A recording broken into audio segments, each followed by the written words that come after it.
Bharat Kirti series.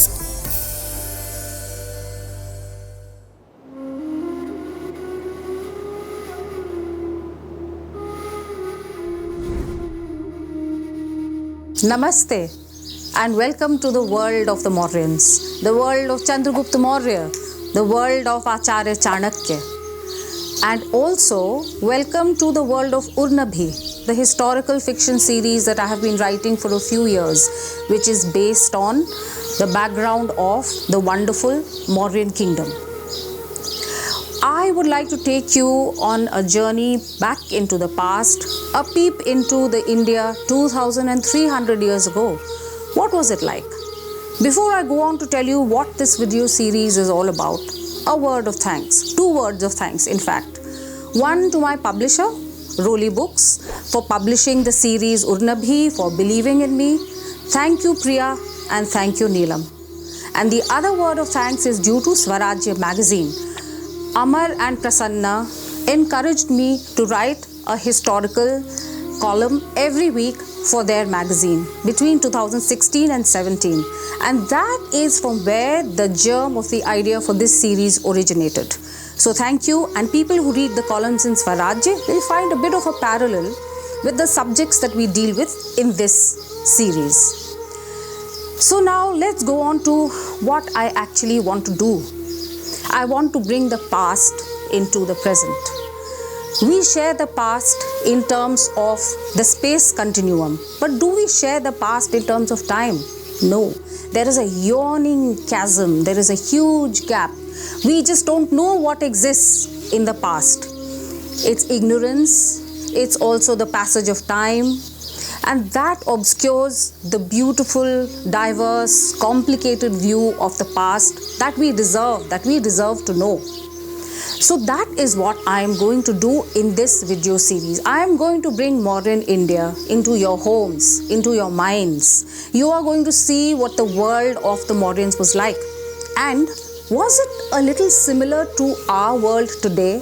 Can we find some roots? Can we find some depth that matches with us today? I will try and bring out certain such intriguing similarities. Perhaps all of you will find differences. Let us see. So now we want to talk about Mauryan India. We want to talk about India, about Bharat. What model shall we use? We live in a Eurocentric world. So should we use the Westphalian model of nation states, the Eurocentric model of nation states, where there was one religion, one nationality, one race, one ethnicity, and a shared historical narrative? I wouldn't think so. The whole idea of the work that I do in the area of reviving Indic studies is to study ourselves through our own gaze, is to study ourselves through indigenous categories, indigenous epistemology and meaning. Let me not go into all those theoretical details. Just let me tell you where I will get my categories from. This is going to come from the Arthashastra. And why not? Acharya Chanakya, the builder, the architect of the Mauryan nation, was also the person who composed the Arthashastra, the political scientist, the political economist par excellence. He wrote the Arthashastra, a compendium of knowledge and also the inheritor of the past theories and traditions of knowledge which had already been established in the Indian subcontinent. So he calls himself the latest in a series of teachers. We will concentrate on Kautilya's ideas. Kautilya, as you would know, is another name for Chanakya. Now, what was Chanakya's idea of the nation state? He called it a Saptang idea. The state had 7 angas or 7 elements.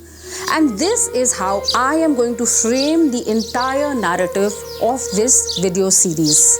So I will explain to you what the framework is like, and from the next episode we will go on to looking at each and every element that we will speak about in this particular episode. So let's go on to those elements. What were those elements? The first one was Swami, or the king. The second was Amatya, or the administration.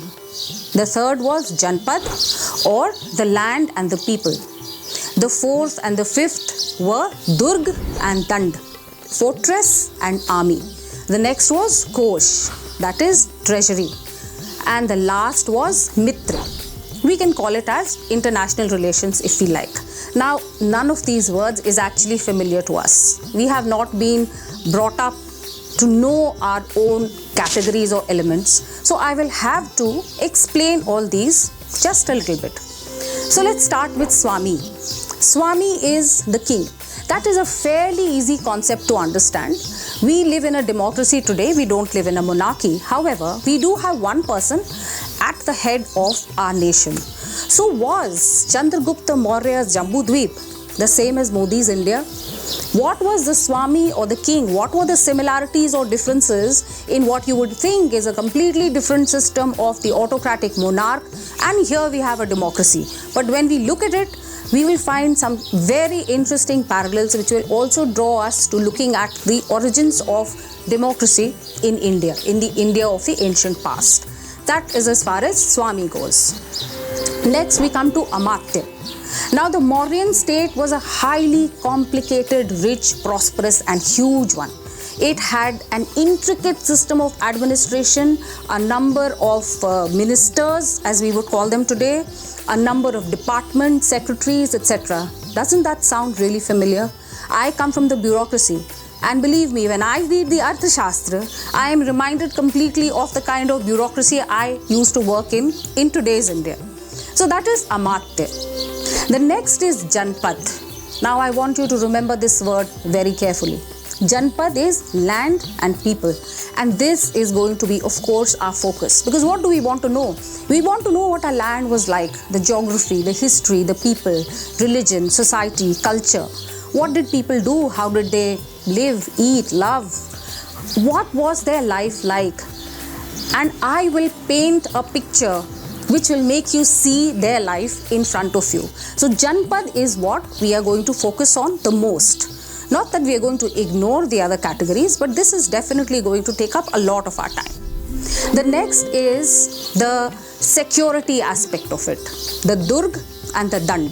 The Durg is the fortress. Now we don't have fortresses in terms of the physical fortresses that used to be built, but it symbolizes security for the nation. The army, of course, we still have, and it will be wonderful to see what was the organization, the strategy, etc. of the army, and this is going to be a fascinating discussion. We will discuss Durg and Dand in the context of the modern army. Then, of course, we come to Kosh, and remember, our Acharya Chanakya, Kautilya, was the expert in finance par excellence.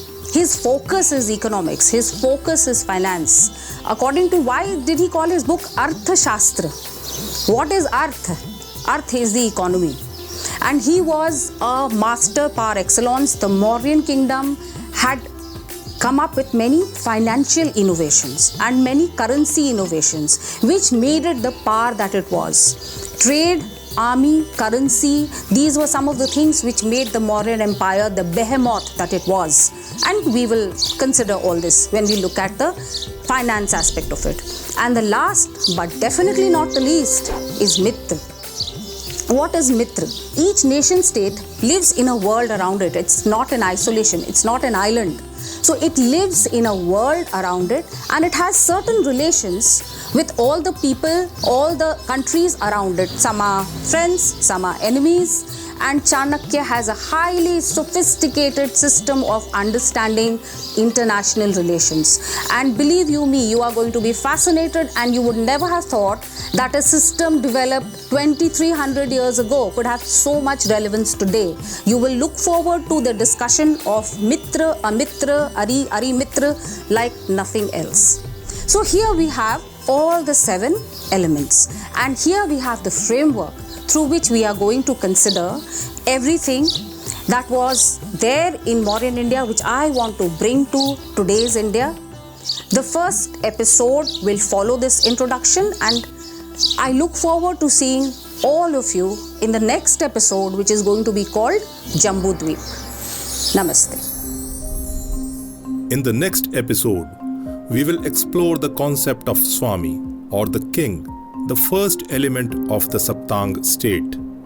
In the context of the series, this means the story of Chandragupta Maurya, the Swami of Jambudweep, the Bharat that was.